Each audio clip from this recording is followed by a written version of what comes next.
အားလုံးပဲမင်္ဂလာပါခင်ဗျာကျွန်တော်ကတော့ဝေယံပါ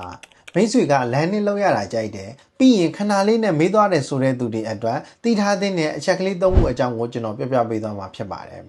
ကျွန်တော်တို့ကမှတ်ညက်ဆိုတာကမွေးရပါပဲလို့ထင်နေကြတယ်တကယ်တော့အဲ့ဒါကအမှားကြီးပါမှတ်ညက်ဆိုတာကနေချင်းပေးရင်ပေးသက်လောက်တိုးတက်လာနိုင်တဲ့အရာမျိုးပါနံပါတ်1မှတ်ညက်ကိုဘယ်လိုပုံဖော်မလဲစာတွေကိုစာသားတွေလိုမဟုတ်ပဲရုပ်ရှင်ကြည့်နေရတဲ့လိုမျိုးရုပ်ပုံတွေပေါ်လာအောင်စိတ်ထဲမှာပုံဖော်ကြည့်တာမျိုးပါအချက်လက်တွေအများကြီးကိုအစုအဖွဲလေးတွေအဖြစ်မှတ်သားထားတာမျိုးပါကိုမှတ်ရှင်တဲ့အကြောင်းအရာတွေကိုစိတ်ဝင်စားတဲ့ပုံပြင်တပုတ်လိုချိတ်ဆက်ပြီးမှတ်သားထားတာမျိုးပါနံပါတ်2စာဖတ်နှုန်းကိုဘယ်လိုမြင့်တင်မလဲစာဖတ်နေတာကစွမ်းရည်မရှိလို့မဟုတ်ပဲနေစနစ်မမှန်လို့ပါမျက်လုံးရွေးရှားမှုကိုထိန်းချုပ်ပြီးမြင်မြတ်ဖတ်တတ်အောင်လေ့ကျင့်ပါ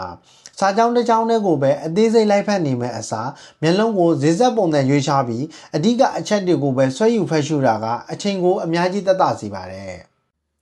နံပါတ်3မိတက်တဲ့ယောဂကိုဘယ်လိုဖြေရှင်းမလဲလေးလာမှုတွေအရာကျွန်တော်တို့ကစာသင်ပြီး24နာရီတော့တင်မှာ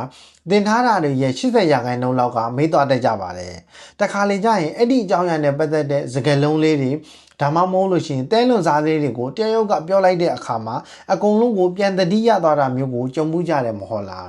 ဦးနောက်ကအဲ့ဒီလိုမျိုးနဲ့ပြန်ပြီးတတိယသွားတတ်လို့ပါ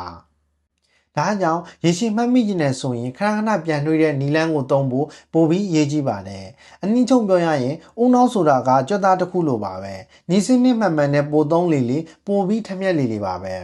တာယာပျော်ရွှင်သောနေ့ရက်တွေကိုပိုင်ဆိုင်နေကြပါစေခင်ဗျာ